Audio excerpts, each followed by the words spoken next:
Terima kasih Dr. Raisa. Selamat sore saudara-saudara sekalian. Hari ini kami akan kembali mengumumkan tentang update data yang kita himpun dari kemarin sampai dengan hari ini. Kita telah melaksanakan pemeriksaan spesimen untuk hari ini sebanyak 23.609 spesimen. Sehingga kalau kemudian kita lihat total keseluruhan yang sudah kita periksa spesimennya adalah 1.015.678 spesimen. Dari jumlah itu kita akan mendapatkan hasil positif terkonfirmasi sebanyak 1.611 orang, sehingga akumulasi totalnya menjadi 72.347 orang. Kalau kita lihat sebaran dari penambahan kasus hari ini adalah sebagai berikut.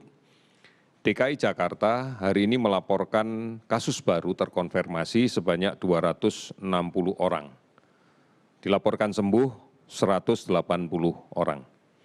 Kemudian Jawa Timur 246 orang kasus baru dan dilaporkan sembuh 234 orang. Sulawesi Utara 134 orang kasus baru dan 5 sembuh. Sulawesi Selatan 132 kasus baru dan 30 sembuh. Sumatera Utara 112 kasus baru dan 12 sembuh. Jawa Barat 105 kasus baru dan 28 sembuh. Jawa Tengah 100 kasus baru dengan 138 sembuh. Hari ini 17 provinsi melaporkan kasus baru di bawah 10 dan ada 9 provinsi yang hari ini melaporkan tidak ada kasus baru sama sekali. Di antaranya adalah Aceh, Bangka Belitung, Jambi, Kalimantan Barat, Kalimantan Utara, Kepulauan Riau, Sulawesi Tengah, Riau, dan Nusa Tenggara Timur. Jumlah kasus sembuh yang kita data hari ini adalah sebanyak 878 orang, sehingga totalnya menjadi 33.529 orang.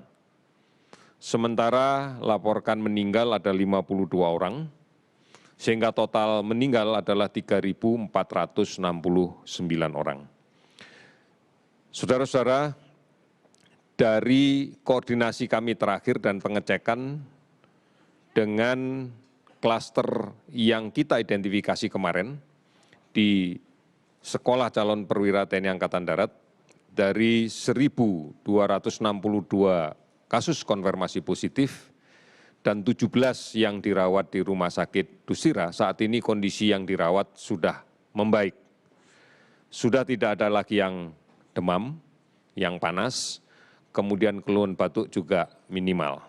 Sementara yang lainnya menjalankan karantina wilayah dengan baik, dilaporkan untuk pemantauan hari ini semuanya dalam keadaan baik, dan secara ketat kompleks ini kita karantina sehingga tidak diizinkan ada yang keluar masuk, baik yang dari dalam maupun yang dari luar.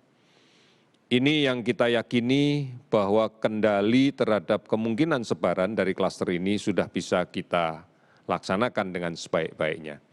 Oleh karena itu kita harapkan masyarakat tidak panik, karena ini sudah tertangani sesuai dengan protokol standar internasional yang ditentukan oleh WHO, dengan pemantauan yang sangat ketat yang dilaksanakan oleh Dinas Kesehatan Provinsi Jawa Barat, Dinas Kesehatan Kota Bandung, dan Kesehatan Kodam 3 Siliwangi. Oleh karena itu, saudara-saudara sekalian, kita tidak perlu mengkhawatirkan ini dan kita bisa mengendalikannya dengan baik. Kemudian sampai dengan hari ini tingkat hunian rumah sakit BOR yang disediakan untuk perawatan kasus COVID-19 baru terpakai sekitar 53%. Oleh karena itu, kapasitas kita masih cukup. Namun sekali lagi, penambahan kasus yang kita dapatkan dari berbagai provinsi ini didominasi oleh kasus-kasus yang kita dapatkan dari tracing secara agresif terhadap riwayat kontak dekat pasien konfirmasi positif yang kita rawat.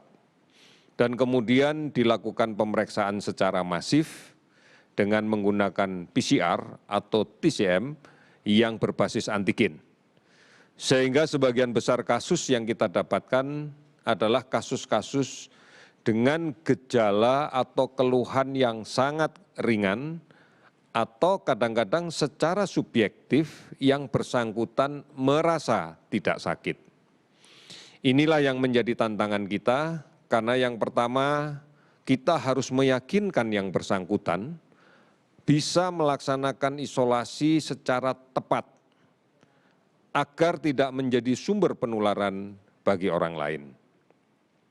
Dalam beberapa hari ini kita mendengar kekhawatiran masyarakat terkait dengan sebaran penyakit ini yang diterjemahkan bisa disebarkan melalui udara.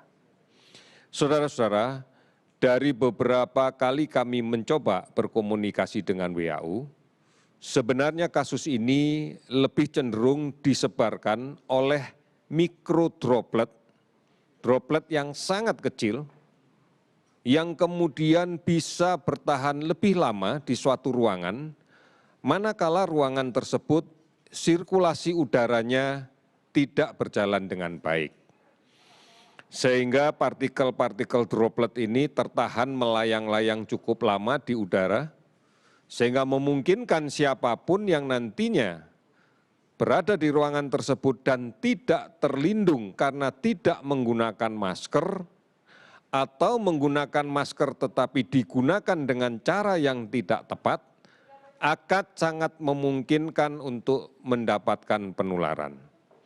Oleh karena itu sekali lagi kita ingatkan, yang pertama upayakan di semua ruang kerja kita dijamin sirkulasi udaranya berlangsung dengan baik, sehingga setiap saat udara bisa kita gantikan dengan udara baru yang lebih segar.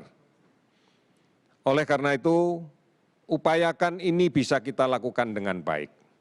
Paksakan udara bergerak, apakah menggunakan kipas angin atau menggunakan kipas untuk menghisap angin ini, udara ini keluar, agar semuanya selalu bergerak. Kemudian kalau memungkinkan jendela dibuka pada pagi hari, agar udara segar yang dari luar pun juga bisa masuk. Ini adalah upaya-upaya kita agar udara yang terjebak di ruang kerja tidak tertahan sampai berhari-hari tanpa ada sirkulasi yang memadai. Saudara-saudara, ada 459 kabupaten kota yang sudah terdampak sekarang di seluruh provinsi, di 34 provinsi. Dan dari jumlah itu kita masih melakukan pemantauan untuk ODP sebanyak 38.705 orang dan PDP 13.882 orang.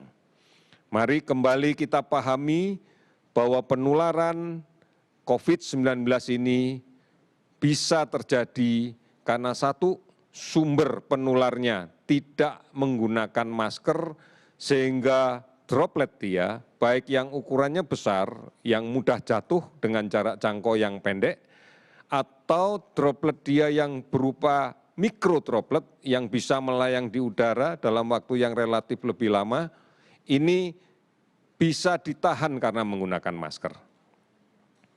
Kemudian kita yang rentan, siapapun rentan terhadap penularan ini, gunakan masker dengan cara yang baik.